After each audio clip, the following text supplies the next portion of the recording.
Hannity, and we're coming to you from Caesars Palace in beautiful Las Vegas, Nevada, where tonight, for the hour, we'll be joined by 2016 Republican presidential frontrunner Donald Trump. Now, we have a huge audience made up of hundreds of people from local Republican political organizations and groups, friends, and frequent guests on this program, Trump supporters and volunteers, provided, by the way, to us by his campaign and others who heard about the event on my radio show. Members of the audience, by the way, will be allowed to ask Mr. Trump some questions. That's coming up later in the program. But first, we have a lot to get to. So let's give a warm Vegas welcome to 2016 Republican presidential candidate Donald Trump.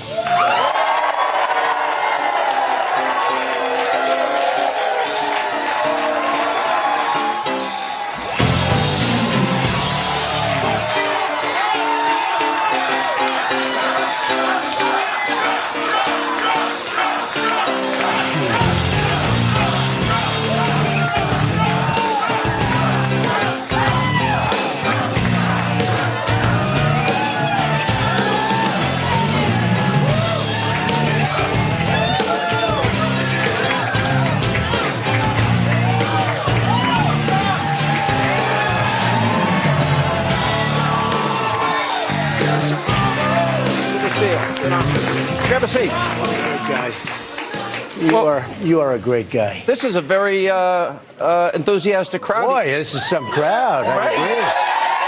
I agree. It's good to see you. Congratulations. Thank you. Everyone want to congratulate him on his big South Carolina win? Congratulations. Good feeling. Good feeling. You know, I've been now on the radio for almost 30 years. It's my 20th year on the Fox News channel. Been through a lot of presidential elections. South Carolina's always harsh. Right. We call it a blood sport. With that said, do you think at the end of this process, when all is said and done, you become the nominee, are you going to be getting along with Jeb Bush and Marco Rubio and Ted Cruz? I think so. You know, you have to be yourself. And not nice things have taken place over the last little while. South Carolina was rough.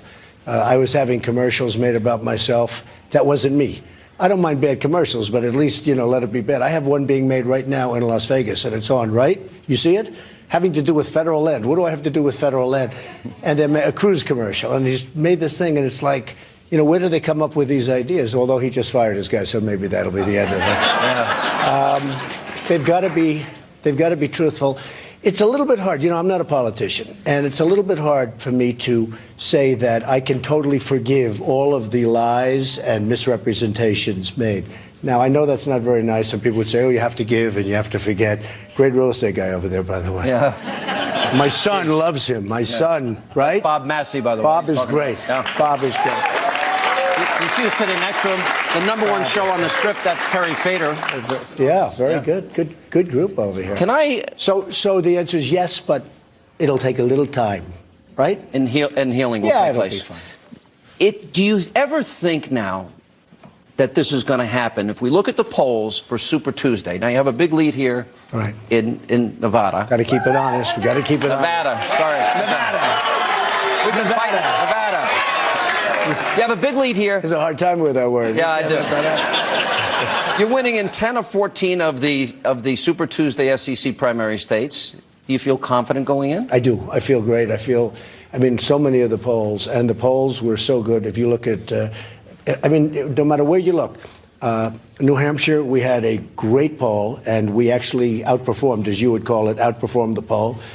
No matter where we're going, we seem to be outperforming. I mean, we're very happy about it. I think we're going to do well here, but we have to keep it honest. I'm going to have Bob and his group go and, you know, stay at the various polling booths, because that way I know it's going to be honest. They do have a reputation. I mean, it is Las Vegas, folks, right? I mean, it's a wonderful place. I love Las Vegas, but it is Las Vegas. The poll lead is tremendous, but again, it's a caucus. I've never been a big fan of caucus, because you go in and you sit around and you talk, and, you know, I like to have people go in, vote, and leave, right? Takes less time. I don't know what happens when they talk. Yep. So I hope it works out well, but I think we're going to do quite well. You know, one of the things, I think the question I get asked most often about you, and I've had the opportunity to interview you on radio and TV a lot, is you call yourself a common sense conservative. Right. How did you evolve? Everyone knows that you did have liberal positions in the past. Right. How did you become a conservative? What What changed? So I think I've always been very conservative financially, although I must tell you, if you look at my company right now, I have very little debt and a tremendous cash flow. You know, I filed my papers and everyone's it's a great company. It's not a bad bottom line. No, it's a great bottom line. It's a great company. It's great. Some of the greatest real estate assets in the world. And I say that because, frankly, I talk about it because that's what people need. We owe $19 trillion in debt. You need somebody with a certain mentality. But I would say that I've evolved, and you and I talk about it a lot with Ronald Reagan. Ronald Reagan was a liberal, pretty liberal Democrat, and he evolved into a fairly conservative. He wasn't the most conservative person, but he evolved into a Republican who was fairly conservative. I will say this, I think that I have very much evolved, but if you look at my real conservative credentials, and I don't think the word's that important, you know, they say he is not a true conservative. I know Jeb and others were saying, he is not a true conservative. And I'm saying, what is this? Because, you know, and that's when I came up, and about 2 weeks ago I said, I'm a common sense conservative. But if you really look at my record, I'm as conservative as you can be on the military. I'm as conservative as you can be on taking care of our vets. We're going to take care of our vets. Our vets are being treated well. I'm as conservative as you can be on Common Core. We're going to get rid of it. We're going to have local education. You can't be any more conservative. I mean, what everyone's going to love. You cannot get more conservative than me on the medical and the health care because we're going to get rid of Obamacare and we're going to have great health care. Great health care. And you know what Sean likes, right? You know, you like health care savings. I like health care savings. He does. He does. And by the way, it's good, but we also have to get rid of the lines and a whole, you know, because you have to have competitive bidding. Well, that is what health care savings accounts are about. It really is, yes. And health care savings accounts are great, and it's much better, and you'll have your doctor, you'll have your plan. You know, President Obama lied so much in order to get Obamacare passed. 28 times. You said 24. I actually heard 28. But he said you'd have your own doctor, you'd have your own plan, all these different things. And frankly, and the ones... save $2,500 a year. You're going to save a lot. And the ones that are really getting stung were the Democrats that just barely were able to raise their hand. They won by almost nothing. And this monster was approved. And in 2017, it will be out. It's dead. Not because of anything I would even do. Of course, I'm going to terminate it immediately. As soon as I get in, I'm going to work on terminating it. But it is going to die of its own weight because, as you know, all of the people that they weren't counting on are going in, and the people they were counting on aren't going on in. So it's going to die in 2017, unless the Republicans give it more life, which is what they do constantly. I don't know. I don't get it. No, I think the Republicans have surrendered way too much. Well, how about the last budget? How about the last budget 4 weeks ago? Executive amnesty was a surrender, and Obamacare not repealing or replacing it. And this is the question I guess people want to know. What specifically do you replace Obamacare with? You mentioned a few things. Well, one of the things that we have to do, and it was almost done last time, in all fairness to Obama, but ultimately the insurance companies got to him because I'm self-funding my campaign. So when the insurance companies come to me, I couldn't care less. And I think it's a big deal, but I will spend a tremendous amount of money, and I don't think I'm getting as much credit as I should get for that one, to be honest. I am turning down millions and millions and millions of dollars. So I think it's a big deal. I don't think I'm getting the credit that it deserves, to be honest. You're also spending less per vote. Yes. Than the other candidates. Person. I'm spending less. So will when you I do your that? show, how much would it cost to take a 1 hour commercial on Fox? I'm very expensive. See, this costs me nothing, right? This costs me nothing. I read The Art of the Deal, so I know. Let me ask this. What about some of your critics and even some of your supporters? Oh, Donald Trump says something controversial. He sends out a tweet that was controversial. You sent one out this weekend. And I thought it was one of the funniest things I ever read. You were making a point about the president not going to Justice Scalia's... Which he should have. Scalia's funeral. And then you made a comment. And it seems we've become humorless, but you're shattering that ceiling of political correctness. Is that by design? Maybe a little bit, but I mean, basically, I made a comment that he might have gone if the funeral was held in a mosque. Now, it was done. It was done very...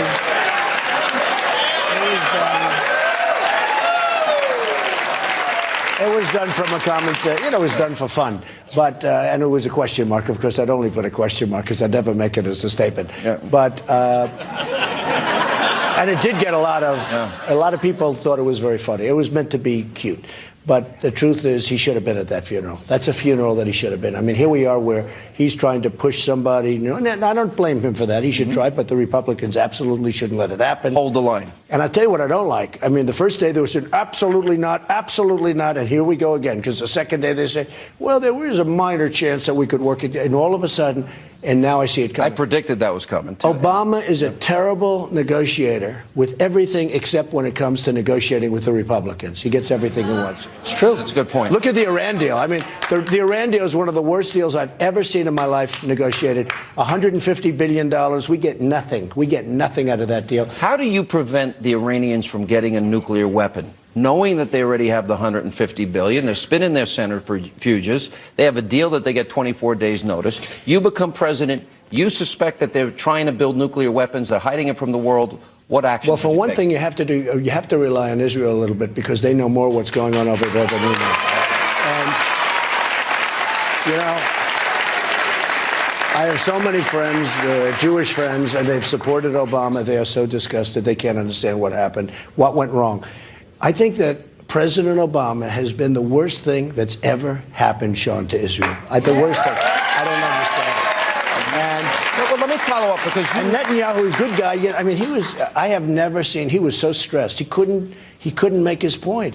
And even the fact, look, having nuclear deals is a good thing, not a bad thing. But you want to make good nuclear deals, not horrible deals. And you don't want to pay $150 billion, et cetera, et cetera. To the number one state sponsor of terror. Right. And before you start negotiating, you get your prisoners back. You don't get them back later. And you get them back. You get them back so easy. You say you have to come back. They're going to say no. You leave. You walk. They never walked. They were being ridiculed by everybody, Sean. They never walked. I mean, they never once got up and left the table. It was such a sad deal. But if they would have walked after they said, no, they would have walked. It would have been fine. They would have come back. You would have ratcheted up the sanctions, and you would have come back. They would have given you the prisoners, and then you're talking. Then they should have said, by the way, okay, now we have our prisoners back. We're not giving you the $150 billion. We shouldn't have. A lot was made over the issue when you said that you would be neutral in the Israeli-Palestinian conflict, but you do see that Israel is the victim. Yes. In this. I'm a great friend of Israel. I was the Grand Marshal of the Israeli Day Parade. I was the Grand Marshal of the Israeli Day Parade. I have so many friends. In fact, one of my great friends, where is Jared, my son-in-law? Where is he? My son-in-law is Jewish. And he's fantastic, a very successful guy in New York real estate. He's expecting a baby any day. And they're going to have, Ivanka's going to have a baby over the next week or so. And so there's nobody closer. And Bibi Netanyahu asked me to do a commercial for him for his campaign. I did a commercial for him. But I think what you want to do is the ultimate deal would be making a deal between Israel and the Palestinians, if we could do that, if that's possible, okay? I have been told by people, very high-level people, it's impossible. Because the hatred, especially on the one side, I won't even say on one the side, Palestinian side, is so intense, it's so incredible. And from the time they're 2 years old, they're told to hate, to hate, to hate. It's got to be taken away. I mean, I've heard stories that are just unbelievable. It's got to be taken away. But here's the thing. I've been told, and I use that as an example. When a deal is tough, I say it's nothing compared to this. This is the toughest of all deals. I'm not saying the best. This is the toughest deal to make, okay? If they can't make the deal like the Iran deal, that's like a simple deal. That should have taken a week or less. It took years and years and years. This is a deal that's tough. I've had people that are very smart and great negotiators involved in negotiations and that deal. They have not been able to do it. I would like to do it, but I'd like to, yes. If Israel is under attack and you're the president, you would come to their defense? 100% I'd come to their defense. 100%. Now, you know that under the Iran deal, they say, I haven't seen this, nobody's even really seen it. Nobody really has read, really. But under the Iran deal, if Israel ends up attacking Iran because they see they're actually doing the nuclear, or if it's the other way around, we have to fight with Iran. By the way, that's not happening, folks. I don't care. Deals are meant to be broken in some cases, all right? So I will rip that. But I will, under the deal, we're supposed to come to their defense, which is hard to believe. Now, I've only heard that, but people have read. People have read a piece of it. And according to the way it reads, we're supposed to come to the defense. Do not worry, Israel. We'll be there. Can I get you to clarify one thing that became an issue this week? Do you or do you not support mandates? In other words, mandating that the American people... No, I don't support them, but I want to take care of people that... On health care. Look, on health care. People are not going to die. I make many speeches to tremendous crowds of people. Tonight I'm going to have 12,000 people after this. There's not enough room for 12,000 here, but there were about 12,000 outside. I talk about healthcare a lot, and I know a lot about healthcare because I've had tens of thousands of people over the years working for me. I know a lot about healthcare. It's a very important thing, and I feel very proud that I've been able to give so much education to people in healthcare, to people that have worked for me. And they don't have to worry about Obamacare. My people, I treat them really good with healthcare. It's a very important thing. But I'll tell you, when I'm president, I am not going to let people die in the middle of a street because they have no money. Can't do it. And when I speak, and these are logic. So immediately these, conservatives, the one that wrote, the 27 people wrote about Donald Trump not being conservative, because honestly, I'm more conservative than most of those people in most ways. But I say it in front of big crowds of 10, 15,000 people. I get standing ovations. Largely Republicans, I guess, but we're going to have a lot of Democrats and a lot of independents going over, and we have a lot of them in our audiences. I say we can't let people die in the middle of Fifth Avenue, in the middle of different streets all over the country, all over this country. They have no money. And I get standing ovations when I say it, and yet that doesn't sound like a very Republican thing. And I have these I think that's a false narrative. Can I tell you what? Conservatives, though. I have these, but I have these very stupid, highly conservative people saying, oh, it's a mandate, that's a mandate, that's a mandate. Look, it's very simple. And they can call it whatever they want. I really don't care. They can call it mandate, they can call it, because I do things a little bit differently. It's not a mandate. What it is we can't have people dying in the street, Sean. We can't have our people dying because they don't have money. These people are successful people. A lot of them are very successful people. I know some of them. Some are. Look at Mr. Phil Ruffin, one of the most successful people in the country. And I tell you, he was telling me, he opened a clinic in Las Vegas where he takes care of people, spends millions of dollars a year just to Phil Ruffin. I mean, he's one of the most successful people in Las Vegas in the country. And I didn't even know he was doing this. He doesn't talk about it. He just does. He's one of these guys does it. But he opened a clinic, spends millions of dollars a year, takes care of people. Those are the kind of people that are fantastic. And you won't read stories about that. But I mean, the point, just to finish there, we want to have great health care. We're going to have much less expensive, and it's going to be much better, et cetera. And you're only going to take what you need. Part of the problem with Obamacare, you're taking things that you don't need that you could never use. But we're going to have people where there's going to be a certain segment of our society that doesn't have anything. We're going to have to take care of them. And we're going to, maybe through Medicare, we're going to send them to hospitals and we're going to take care of them. And every time I say it, I don't think I've ever had somebody say, we don't want to do that. But it has to be explained. And some people call that a mandate. It's not a mandate. How do we balance a budget? We've got $20 trillion in debt, $120 trillion in unfunded liabilities, 95 million Americans out of the labor force, 50 million in poverty, 46 million on food stamps, huge numbers. How do we help all of these people? How do we build up our military, which has been decimated under this president? Okay. All things that I'm going to be doing. How do we repeal and replace Obamacare and still balance a budget so we don't rob our kids? Well, Obamacare is going to kill our budget because Obamacare, but the numbers in 16 and 17 and 18 are astronomical. Obamacare is going to be one of the biggest problems we have with a budget. Anything you do in terms of saving is going to be gobbled up. The numbers are astronomical. Here's the point. If they were astronomical and it was fantastic, that's one thing. I know a lot of people are giving up the Obamacare. They're out. They can't afford it. Can you do all that and balance a budget? Yeah, you can. And how quickly? Well, you say something, and you've been saying it for years, and it sounds simplistic. It's actually not that simplistic. You've been talking about the penny plan, where you take a penny off for 4 or 5 years, et cetera. I think actually you can do better than that. 1 penny out of every dollar. I actually think you can do better than that. Yeah. If you have the right people, like in the agencies and the various people that do the balancing and add a budget, et cetera, you can cut the numbers by 2 pennies and 3 pennies and balance a budget quickly and have a stronger and better country. When I build a building, I spend less money to build it than the guy across the street. The building's a better building and it costs me less. Look at the campaign. I've spent less money on my campaign than anybody else. Now, don't forget, they're spending other people's money. They're spending pharmaceutical company money. And then you wonder why we don't bid out pharmaceuticals.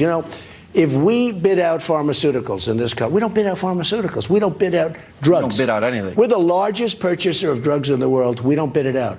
A friend of mine who's a doctor came to me. He said, we don't bid it out. And I said, no way, no way. And then he didn't understand why. As soon as I figured out that we actually didn't, I said, well, why? It's because all of these guys that I'm running against, plus another group of about 400 people. Yeah. They take money. They take so much money. If we bid out the purchase of drugs, this country would save hundreds of billions of dollars a year, and we don't do it. Last question on the economy. You said that you would lower taxes. Right. Fewer people. There were a lot more people that wouldn't pay any tax. Right. You would repatriate the money and give a low tax to incentivize the trillions that are overseas. It could be $5 trillion. You think a million plus jobs can be created through energy independence? These are all things you've said. Sure, I've been saying it. How quickly? For years, I think a lot of people want this question, and maybe this goes to the heart of your popularity. How fast can Donald Trump, the businessman, get the taxes lowered, the repatriated money back, energy independence, and the balanced budget that I think everybody here wants? So we are a country that, and a lot of people don't know this, we pay the highest taxes anywhere in the world. Our middle class has been decimated. In a certain way, the middle class has been treated the worst, worse than anything.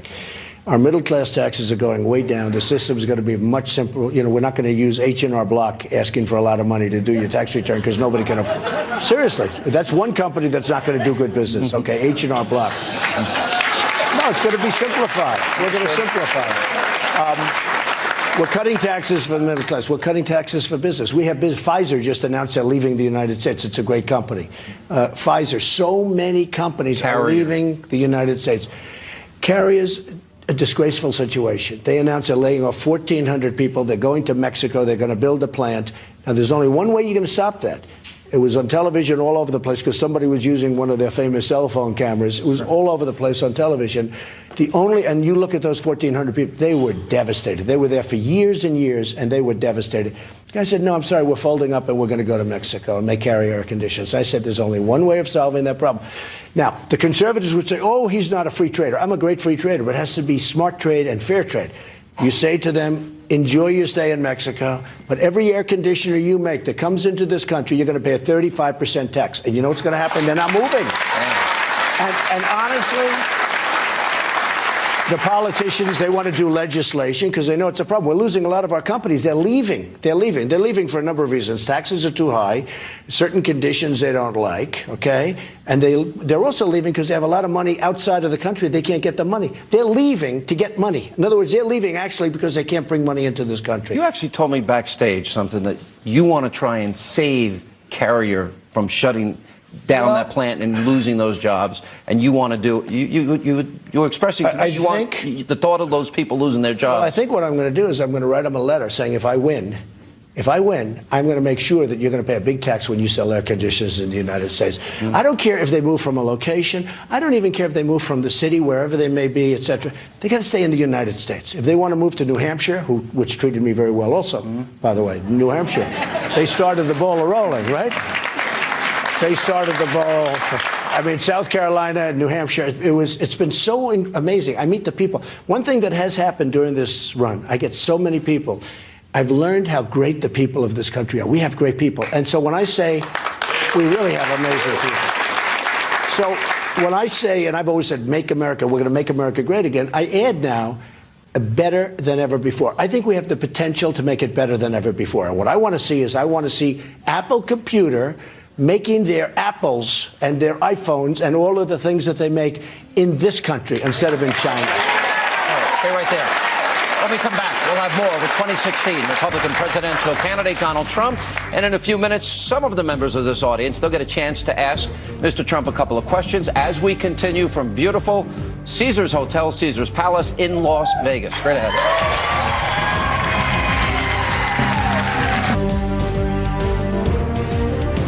Welcome back to Hannity, and we're back at Caesars Palace in beautiful Las Vegas, and we continue with 2016 Republican presidential frontrunner Donald Trump, who's our guest for the hour. I know that these are labels, but is there anything that you would describe yourself as liberal on? Well, look, I don't love the term, and I've been called liberal on certain things. I don't really love it. Honestly, I can't think of anything. I'm a pretty conservative person. You're pro-life, you're pro-Second Amendment. Pro-life, 100% pro-life. I mean, I have things coming because I didn't used to be. You know, many years ago, I'd be asked a question, and as a developer and a real estate person and as a business person, I was never asked a question about pro-life. And they should leave that whole statement in because I said, I really don't like it. They don't show that. but I'm pro-life. You know, when I said this, I guess I said pro-choice, and that was years ago, many years ago. But I said, oh, I don't like it. But I was never asked that question, ever. And this was the first time I was asked it on a very good television show with a very talented guy, very good guy.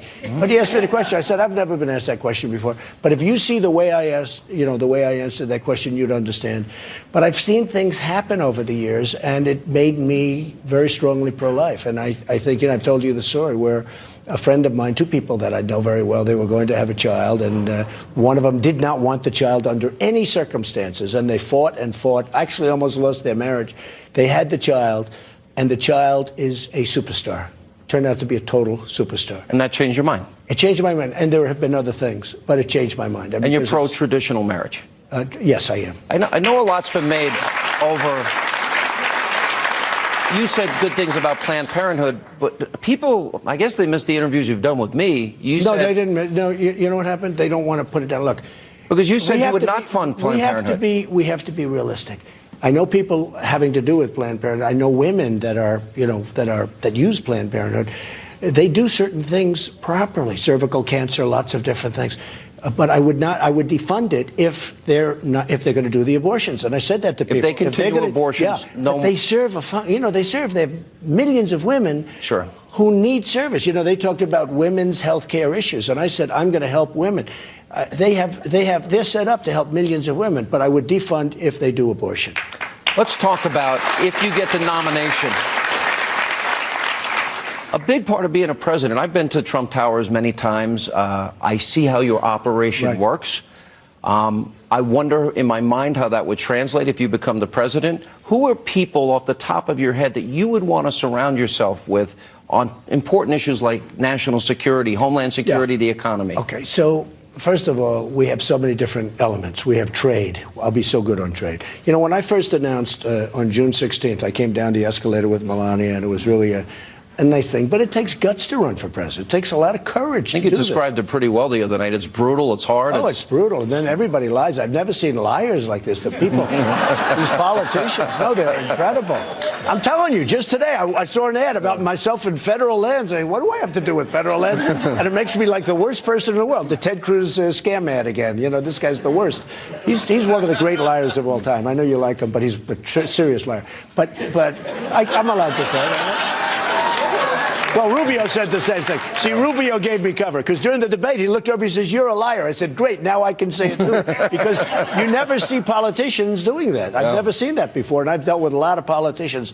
But I want the greatest people. So important. Carl Icahn has endorsed me. He's a great businessman. Phil Ruffin has endorsed me. Great businessman.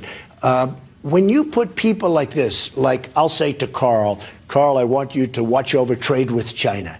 We're going to lose $500 billion in dealing with China. And then if I say I'll tax them because they're not treated, you know what they do? It's manipulation of the currency. They devalue their currency. They make it impossible for our companies to compete. And then when I say they're not going to happen anymore, I'll get these conservative guys. You know, I don't even know if they're conservative, but they write different magazines that don't sell. They're all dying. Every one of them's dying. But I'll have a story that Trump is not a conservative because he doesn't believe in free trade. I do believe in free trade, but China can't make $505 billion on us this year. We don't have any money. So you're a free, fair trade. Fair trade. And you'll negotiate and fight for fair trade. I would say this. Fair trade, smart trade. I'd even like to say brilliant trade. I want brilliant trade. We need brilliant trade now because we're so far behind the eight ball. We've been losing so much money for so long. When I say the wall, okay, everybody loves a wall. You know, even these crazy candidates. I mean, I have people, they come up to me. The other day I was listening to one of the candidates, and he said, we will build the wall. My wife said, where did that come from? In fact, we played it back. But now they're saying, we will build a wall. Now, everybody likes the idea of the wall. We will build the wall. But people, then they come to me, the candidates, a couple of them. They said, you're not going to get Mexico to pay for the wall. I said, of course I will. It's easy. We lose $58 billion a year in trade deficits with Mexico. In addition, we give them subsidies, and that's not including all the drugs that are pouring across the border. I've been there 12 times. All right? You understand what I'm saying. All right, let me ask this. Side question. You all good with the Pope now? Was that over?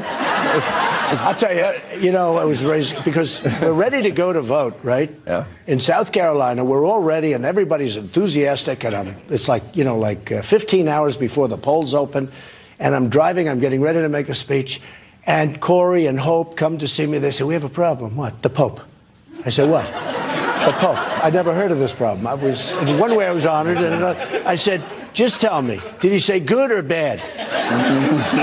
And they said he said bad. I said, the Pope said bad. That's the end of that election. This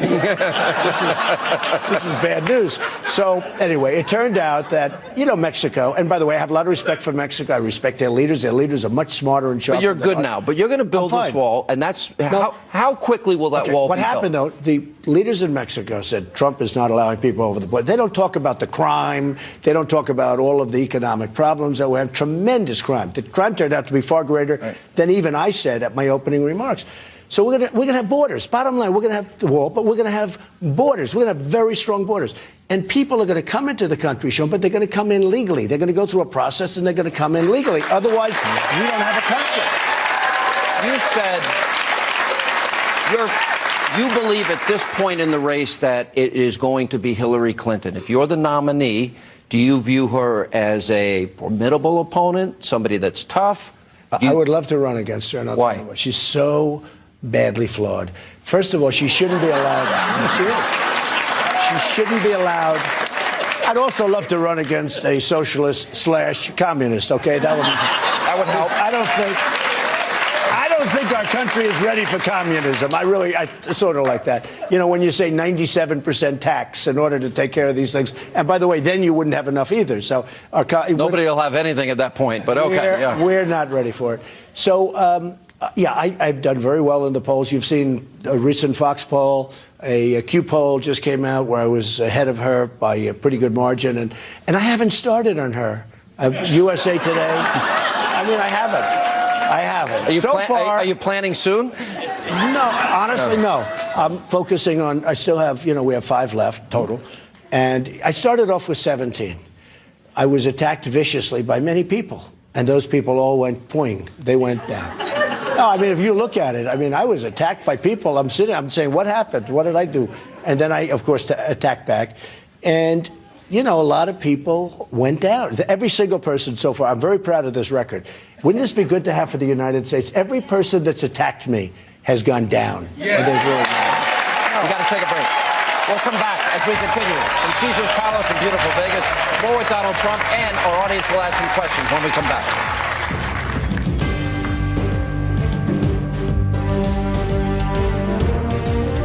And welcome back to beautiful Caesar's Palace in Las Vegas as we continue with 2016 presidential frontrunner Donald Trump. You ready for some audience questions? I'd love it. All right, this is Corinne. Hi, Corinne. How are you? Hi, good. How are you? Thank you for being here. All right, awesome. Hello, Mr. Trump. Hi. My question to you is this. Being a millennial, how can you better inspire my generation of young voters and gain our support? Say it again, the last part. I said, how can you better inspire my generation of young voters and gain our support? Well, I think we're gaining a lot of support. We have very, very young people, the audiences, the voters. In fact, one of the things came out with both New Hampshire. No matter where we go, it seems that we have a very young audience. They want to see strength. They want to see security. They want to have a job when they get out of college. And one of the questions I get is the financing of college. They're borrowed up to their neck, and they come out and they don't have a job, which is a big problem. I thought that would be your question, actually. But the truth is, they want to see security for themselves, and they want jobs when they get out of college or wherever they're coming from, including high school, frankly. Because there's some people, they go to high school and they're fine, and they want to get a job. They can't get a job. Because the jobs numbers are phony numbers. They were put there to make politicians look good, in particular presidents look good. Because we probably have 25% unemployment. And if we didn't, you wouldn't have crowds like this coming, and you wouldn't have 10 and 12,000 people every time I speak. We have a tremendous jobs problem. We're losing our jobs to other countries. And what we're going to do is we're going to give you great security, great safety. We're going to do the whole thing with everything you want, but we're also going to create jobs for this country. And one of the things I think I'll be best at, I'll be the greatest jobs-producing president that God ever created. I would. Thank you very much. We're taking our jobs back. All right. We have Brenda. Come on, Brenda. You can. I saw you wanted to ask a question. How are you? Good. How are you? Thank you for coming. Hi, Mr. Trump. It's so good to see you here in Las Vegas. To see you. Considering the lawlessness and corruption in our country today, and we all know that the notion of equal justice under the law is something that does not apply to people in government. So I'd like to know in a Donald Trump administration if we can count on you to appoint an attorney general that will in fact obey the law and administer. Great question. The answer is yes. Okay. We will have somebody that's going to be fair but tough and smart. And they will be, people have to obey the laws. If you don't obey the laws, we really don't have a country. Right. So it's a great question. The answer is yes. Okay. Thank you very much. Thank you. Can I do a follow-up on that? We obviously have the Supreme Court opening, and you have told me in 3 separate interviews you'd look for justices like Scalia and Clarence Thomas. Right, that's right. The Constitution is the foundation of our rule of law. You read the Constitution. What does it mean to you? Well, the Constitution is sort of everything. If you look at it and you look at what's going on, and the problem is our Constitution is being badly denigrated by what's happening, as an example, with Hillary Clinton. Because you have other people that have done very little by comparison to what she's done with the emails and all of the security measures that are in place and everything that's taken place. And she's just sailing along, running for president. You think she gets away with it? I think so. I think she's going to get away with it if, well, you know, look, there's a long-term statute of limitations. It depends. If a Republican gets in, you know, there's a long-term statute of limitations. Well, that raises the next question. Would you appoint an attorney general? I would certainly look into it. I think it's a disgrace. I think it's so bad. General Petraeus was destroyed. His life was destroyed. You have many, many other people, not just a few. You have many people that did far less than what she did. But if they found laws are broken, you're attorney general, you would want them to prosecute I think her. you have to do that. You have to do that. All right, we have, I believe, is it Lauren? So Sean, Yeah, go ahead. if you think of it, she's running a very important race because, you know, think of it. Now, I think that she's being protected. I think that there's no question. I've spoken to lawyers that are great lawyers on this subject. She's being protected. It's so unfair to this country what they're doing with Hillary Clinton. That being said, she is being protected. She will probably be their nominee. I think Bernie's not going to have a chance. He's going to get run over. He's going to be, they're just running over him now. You see that happening now already. In fact, when I left today, I was watching Fox. Right. And he just seems to be Thank you, by the way. on a big downwards. He's in a very big downward spiral. It's very interesting as you watch her campaign and you watch the people around her. And one has to wonder if 60% of the people of this country think she's dishonest and not trustworthy. How do you get elected with that? Well, look, I think the government has to do something. I just don't see how they can get it. And I will say, if I'm the nominee, this will not be a subject that's going to die very easily. I'll be talking about why nothing is happening. You won't back down off issues. Like, for example, when she tried to go after you about, quote, being sexist, you went right back at her. I did. And they had a very bad weekend, I can tell you that. We got to take a break. We'll have more questions for Donald Trump as we continue from Caesar's Palace in beautiful Las Vegas. It's Hannity on the road, on the Strip.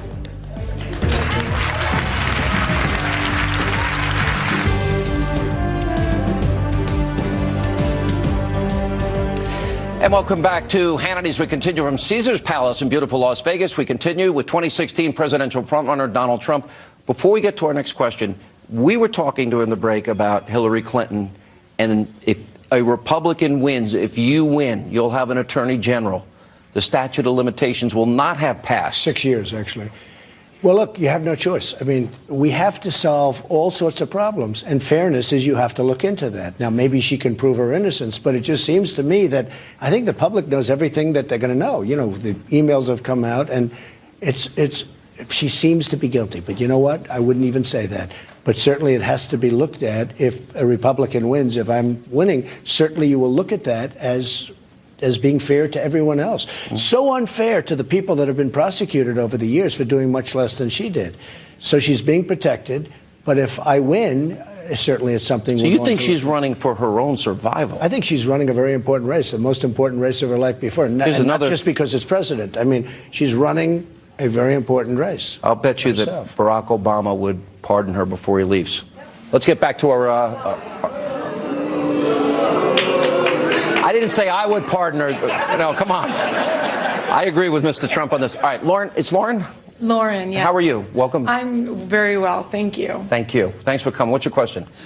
Oh boy, the land question. So what is your stance on the states regarding their ownership and governing their own land? Well, that's a commercial, and I know it's a very important question out here. I will say this, you do have to obey the law. I watched what went on in a certain section, and we've all been watching that over the last probably 3 months. And, there has to be, we have a country, and you have to obey the law. That would be where it starts, I have to say that. And I know I would look very much into the laws because there's such hatred about that subject.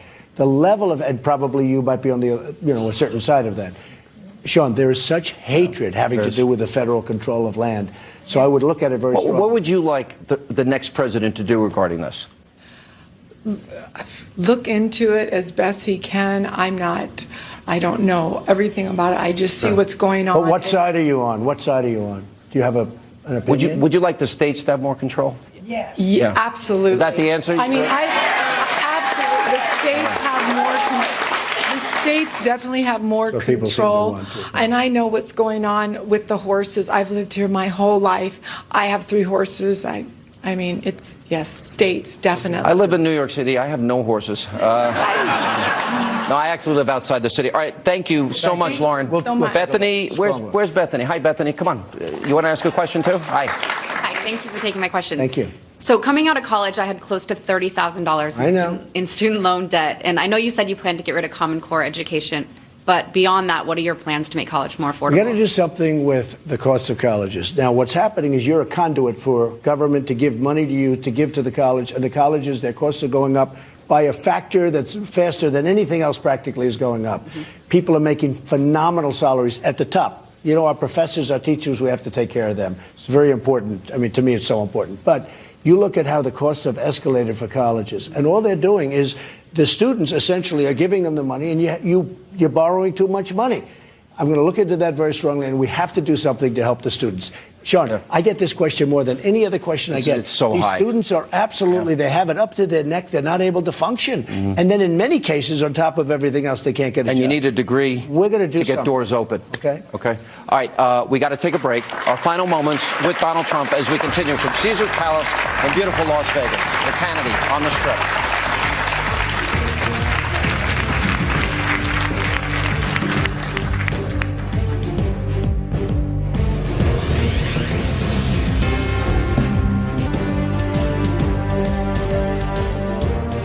Welcome back to Hannity. Unfortunately, that is all the time we have left this evening. I want to thank everybody for coming here in beautiful Caesars Palace on the Strip in Las Vegas. Mr. Trump, thank you. Good luck in the caucuses tomorrow. We really appreciate it. We'll be back our regular time, 10 Eastern, live from the Strip. Thanks for being with us. Have a great night. Thank you.